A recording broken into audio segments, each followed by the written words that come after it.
En la palanca de segunda especie o género, lo que está en la zona intermedia es la resistencia. No importa lo que está a la derecha o a la izquierda, porque se puede poner al revés. Se puede poner al revés, el cable lo puedo poner de este lado, yo me pongo del otro lado, es lo de menos. Lo que define el género de la palanca es lo que cae en el medio o en la zona intermedia. Cuando lo que está en la zona intermedia es la resistencia, el peso del objeto y demás, obviamente el apoyo va a quedar en un extremo de la viga y la potencia en el otro extremo. La palanca es de segunda especie o género. El ejemplo más característico de la palanca de segundo género es la carretilla o engarilla, que acá lamentablemente está en un momento donde la dejé descansar en otro punto, y bueno, si está descansando en otro punto no es un ejemplo de palanca, pero supongamos que yo la levanto un cachito a la engarilla o carretilla, la levanto un cachito para que no quede tocando el suelo acá, que toque acá nada más. Este es el apoyo. El punto donde toca el suelo sería solamente la ruedita cuando toca el suelo. Ese es el apoyo y vamos a suponer que está levantadita ahí y no esté tocando el suelo. Y hay un fulanito acá levantándola. Entonces tenemos el apoyo en este extremo. La potencia la hago yo muscularmente para arriba, en una engarilla o carretilla, pequeña para arriba, no es necesario que sea muy grande, porque está a un gran brazo de potencia del apoyo, a una gran distancia. Vieron que la engarilla puede tener que ser 1,5 metros, algo así, de largo. Entonces estamos a una gran distancia del apoyo.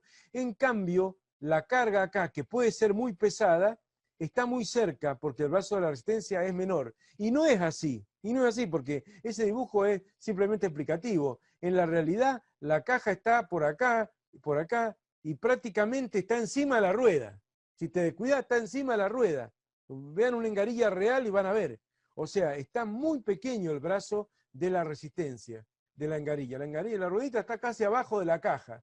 Por lo tanto, esto es casi cero. Entonces vos podés poner un objeto muy pesado, qué sé yo, llenar de arena, llenar de ladrillo, poner un motor. Yo lo hice una vez, un motor de un rastrojero, lo metés ahí adentro de la engarilla y te lo llevás, algo pesadísimo, y te lo llevás haciendo muy poca fuerza, lo levantás, que quede suspendido, y solamente que acá no toque, que quede nada más acá tocando, en el apoyo, y ya tenés un equilibrio, que es lo que nos interesa a nosotros, el equilibrio, ¿no? Y a partir de ahí, casi estáticamente, podés incluso tiene la ventaja de la ruedita, caminás y te llevás el objeto pesadísimo para cualquier lado. Entonces tiene mucha ventaja. Es una máquina simple, un objeto ingenioso que no requiere de energía eléctrica, que no lo va a enchufar a nada y tiene una ventaja muy, muy grande. Te puede permitir transportar, claro, distancias pequeñas, pero bueno, en una obra de construcción y unos pocos metros, vas llevando los elementos muy pesados, haciendo muy pequeña fuerza y además lo vas deslizando. Pero en el equilibrio, en el momento donde está en equilibrio, ahí antes de ser llevado, caminando para un lado para el otro, ¿cierto? Y una vez que este punto se desprende del suelo y realmente está con un solo apoyo, como corresponde a una palanca de cualquier especie, que tiene que tener un solo apoyo, se convierte en una palanca de segunda especie o género con el apoyo en un extremo y la resistencia en el medio y la potencia en el otro lado. ¿Qué ocurre acá? Como P por BP es igual a R por BR, siempre ahorrá fuerza, porque el brazo de la potencia, acá no pasan los tres escenarios de recién, pero recién vimos que cuando la palanca es de primera especie o género, se pueden dar los tres escenarios. O sea, se puede dar que uno salga derecho, digamos, y termina siendo la misma fuerza potente que la resistencia, P igual a R. O que ahorre fuerza, y ahí está la gran utilidad de la palanca de primera especie. Una roca muy pesada, el leño, el árbol seco, y ahí ahorro fuerza. O que pase al revés y pierda fuerza. Es el único género de palanca, el primer género, el único género de palanca que da los tres escenarios. Salgo derecho, ahorro fuerza o al revés. Pierdo, tengo que hacer más fuerza de la necesaria. Los otros dos géneros de palanca son, digamos, de un solo escenario. En este caso, volviendo a la palanca de segundo género, acá siempre la potencia va a ser menor que la resistencia. O sea, acá siempre vas a ahorrar fuerza. ¿Por qué? Porque BP es mayor siempre que BR. Siempre, no pueden ser iguales los dos brazos, si no, no tendría sentido, ¿o no? BP siempre es mayor que BR, entonces, bueno, como P por BP igual a R por BR, y BP es mayor que BR, P es menor que R, para que el producto se mantenga constante. Y ahí siempre ahorro fuerza, Otro ejemplo de palanca de primer género o especie es el cascanueces. En el cascanueces, acá está la nuez, ¿cierto? La nuez, obviamente, la cáscara de la nuez es dura, es muy dura y no es fácil de romper con los dedos. Entonces, este cascanueces tiene estas dos mandíbulas que están articuladas acá. O sea, esto se abre y queda, se articula acá, la otra rama va para acá, si lo abrí del todo, ¿o no? Entonces, ahí lo que tenés, básicamente, es que el apoyo está en un extremo, donde se juntan las dos mandíbulas, ¿no? Acá no está tocando, ahí no está tocando. Entonces, como la nuez se coloca acá, ahí está bien dibujada la reacción sobre el cascanueces de la nuez. La nuez se resiste a ser aplastada, entonces la cáscara de la nuez resiste y aplica fuerzas para afuera, como diciendo, bueno, no me rompan, ¿cierto? Hacia afuera la nuez, la resistencia de ser rota de la nuez. Y acá hace la fuerza potente en los extremos, tratando de unir estos dos extremos. Y como tenés más brazo de potencia que brazo de resistencia, eso te multiplica la fuerza. Te permite que con una fuerza pequeña puedas sostener un peso grande, pasaba en la angarilla. Bueno, acá también con una fuerza pequeña sostener en equilibrio un peso muy grande. Y acá también con una fuerza pequeña rompes una resistencia muy grande porque tiene poco BR. Poco BR. Incluso acá hay un lugar más chiquito para romper avellanas o castañas, etc. Los frutos secos son así duras las cáscaras. Así que bueno, así trabaja el cascanueces como ejemplo de palanca de segunda especie o género, articulado en un extremo y con los brazos. Fíjense que los brazos siempre se miden con respecto al apoyo, ¿no? A ver si nos van a medir mal los brazos o no. Entre la potencia y el apoyo, el brazo de potencia. Y entre la resistencia y el apoyo, el brazo de la resistencia. Nada de medir de acá a acá los brazos, ¿o no? Si lo medimos mal, va a salir mal. Siempre son con respecto al apoyo los dos brazos. Y en la palanca de segundo género vendría siendo que la potencia y la resistencia tienen distintos sentidos, ¿no? Sí, claro, se ve claramente que tienen distintos sentidos, sí. Para asegurar, claro, esa es otra diferencia, sí. Tienen distintos sentidos. Acá va a tener que haber una reacción del apoyo, porque si R, que es esta, es mayor que P, va a necesitar que haya acá para el equilibrio de la traslación, pero no aparece en la ecuación de momento, porque no va a hacer momento respecto de el punto A, necesita una reacción para arriba. Sí, sí, es correcto lo que voy a decir. Potencia y resistencia van en sentido contrario en esta palanca de segunda especie, y además necesita una reacción del apoyo, en este caso una reacción del suelo sobre la ruedita, o del tablón, porque a veces supongamos que va sobre un tablón o lo que sea, sobre la ruedita, necesitas una reacción para que se equilibre la traslación, para que P más R sea igual a la reacción del apoyo. P más RA sea igual a la resistencia R. ¿Mm? Y se cumpla la primera condición de equilibrio, que es que la sumatoria de la fuerza sea igual a 0. Eso es necesario, además.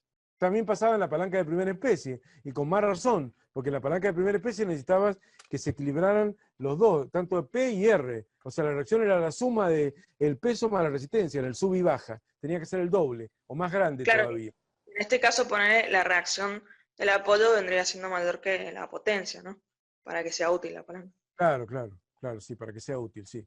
Sí. Y lo interesante es que en ningún caso la reacción del apoyo aparece en la ecuación de momentos. ¿Por qué? Porque cuando uno hace la sumatoria de los momentos de toda la fuerza respecto del apoyo, llamémosle A al apoyo, siempre va a dar 0 y ahí la reacción del apoyo está en el apoyo. Y como la palanca siempre es un dispositivo de un solo punto de apoyo, no tenés ningún problema y esa reacción no hace momento respecto del apoyo. Hará momento respecto a otro punto, pero no respecto del apoyo. Después hay otro ejemplo que es más difícil de ver. Yo hice dos ilustraciones, una la hice yo y otra la saqué de la internet, dos imágenes que tratan de ilustrar cómo es el efecto del remo, del hombre al remar, cómo el hombre al remar hace una palanca de segunda especie o género. No es nada fácil ver cómo trabaja esa palanca, pero es una palanca de segunda especie, así están los libros, y lo que ocurre acá es que el apoyo, contrariamente a lo que uno le parece, porque uno puede pensar que yo estoy haciendo la fuerza acá al remar, y este punto donde está de alguna manera anclado el remo a la embarcación, estaría como una suerte de apoyo, pero no lo es, porque el bote, después de dar una brazada, el remero, después de dar una abrazada, no queda en reposo, sino pasa a estar acá. Ha avanzado esta distancia acá, ha avanzado el bote. Entonces se supone como que el apoyo es un punto acá, ahí está el apoyo, acá está la paleta, el remo para agarrar mucha agua, qué sé yo, y ese punto es como, imagínate que estás remando en el dulce de leche, como quien dice, o no, o en algo muy viscoso. Es como que vos lo ponés y ahí haces palanca, y es como que este punto quedara ahí, quieto, más o menos, ¿no? Porque no pasa mucho así, y vos al moverte, terminás haciendo la fuerza potente más pequeña en el extremo, como es característico de la segunda especie, en el extremo, y la resistencia estaría aplicada en este punto, en ese punto de ahí. Bueno, qué sé yo, te lo pones a razonar y vas a ver que trabajaría como una especie de palanca de segundo género, y la resistencia, no, la resistencia La está dada por el resistencia agua. vendría siendo igual por el agua y creo que también por el bote, ¿o no? Por el mismo bote. Y hay un roce ahí, hay un roce viscoso. Ahí no me quiero ni meter mucho porque lo veo difícil, pero no está ahí la resistencia. Para mí la resistencia estaría acá. La resistencia de que cuando el hombre que rema empieza a hacerle la fuerza, el remo está hacia adelante. O sea, está bien, esta es la nuca, este es el pelo del tipo, ¿o no? La melena del tipo. O sea, avanza para atrás, digamos. O sea, cuando el remero empieza a hacer el esfuerzo, los brazos están extendidos. A ver si estamos bien lo que estamos diciendo. Los brazos están extendidos del hombre al remar. Y el remo apunta bien para atrás. Y ahí empieza a hacer fuerza. El tipo hunde el remo en el agua y hace fuerza. ¿Cómo hace fuerza el hombre al remar? Digamos, haciendo que los músculos de la parte posterior de la espalda se contraigan, ¿o no? Y así hace el remo. Y termina en esta posición, con los remos apuntando para adelante, ¿o no? Para adelante o para la parte frontal, pero él avanza para el otro lado. Bueno, es difícil, pero es una palanca de segunda especie, así están todos los libros, y si te pones a razonar, el remo más o menos, medio lejanamente, ¿o no? Es una palanca de segunda especie. Más fácil es verlo en el cuerpo humano. Acá están los músculos de la llamada pantorrilla o parte inferior de la pierna, la parte posterior de la parte inferior de la pierna, que es los gemelos, que se llaman los gemelos, ¿no? Esta musculatura, bastante voluminosa acá, se inserta en dos puntos. Por un lado, se inserta ¿dónde? En el pie, no me quiero meter mucho a temas médicos, que no soy experto, pero en el pie, y se inserta acá arriba, en el fémur, sería, o no, o no sé. Bueno, en la ilustración se inserta ahí. Entonces, cuando vos te querés poner en punta de pie, vos decís, bueno, póngase en punta de pie, hacé el esfuerzo acá y te ponés en punta de pie, va a ver que la musculatura de esta zona, subí una escalera, la musculatura de acá se contrae, ahí trabaja. Esta es la fuerza potente que vos haces. El apoyo estaría en un extremo, que sería la punta del pie, y la resistencia, bueno, es el peso de todo el cuerpo. El peso de todo el cuerpo que está más o menos por acá, que está más o menos por acá, qué sé yo, el peso de toda la persona, ¿o no? Si se te va a poner en punta de pie. Entonces la resistencia es grande, pero está a una distancia menor del apoyo. El brazo de la resistencia es pequeño. Y el brazo de la potencia un poco más grande, no mucho más grande, pero un poco más grande, porque esta fuerza está más hacia el lado de afuera. Esta fuerza potente de acá no está en la misma recta de acción, está un poquito más para afuera. Entonces acá tenés que hacer un poco menos de fuerza que el peso del cuerpo, porque tenés un poco menos. Bueno, más o menos así trabaja. Es un ejemplo de engarilla. Yo cuando le digan palanca de segunda especie o género, ustedes traten de pensar o imaginarse segunda especie en garilla o carretilla. En la ruedita de un lado, del otro lo mismo, la resistencia en el medio y la potencia para el otro lado y más chica, porque tiene mayor brazo. Eso es segunda especie. Para que ocurra una palanca no hace falta que literalmente haya una línea horizontal, o sea, una viga. Bueno, en estos ejemplos siempre vamos a ver vigas o tablones nosotros ahora en el curso de Y sí, estática. pero es muy fácil de verlo. Sí, pero tiene que ir, sí, pero no está, bueno, pero tal vez el pie se pueda considerar. No, bueno, en realidad es que pasa que el cuerpo humano es una cosa, no es así el cuerpo humano, pero el cuerpo humano no es una viga, ¿cierto? Pero en definitiva, si hay un apoyo en un punto y hay un centro de gravedad y vos tenés que aplicar una fuerza en otro punto y qué sé yo, claro, puede ser que no esté muy claro la existencia de una viga horizontal y lo mismo podás aplicar la condición de equilibrio, de rotación y el cuerpo no tenga que rotar o no tengas que caerte para atrás.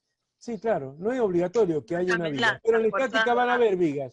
Nosotros vamos a ver como viga horizontal y en algunos ejemplos vamos a ver viga, ya hemos visto, creo, viga inclinada en el momento. Entonces, pero en máquina simple vamos a verla como viga horizontal. Y si no, puede haber un cuerpo de forma X o de forma arbitraria, sobre el cual tenés que equilibrarlo, y bueno, pero ya te digo, en el curso de estática vamos a considerar que hay una viga horizontal. Si no, puede ser un cuerpo humano, irregular y qué sé yo, pero al final termina trabajando como una especie de palanca de, en este ejemplo, segunda especie. Así que nosotros sí vamos a verlo como el cuerpo, como una viga horizontal a la palanca. La vamos a ver así.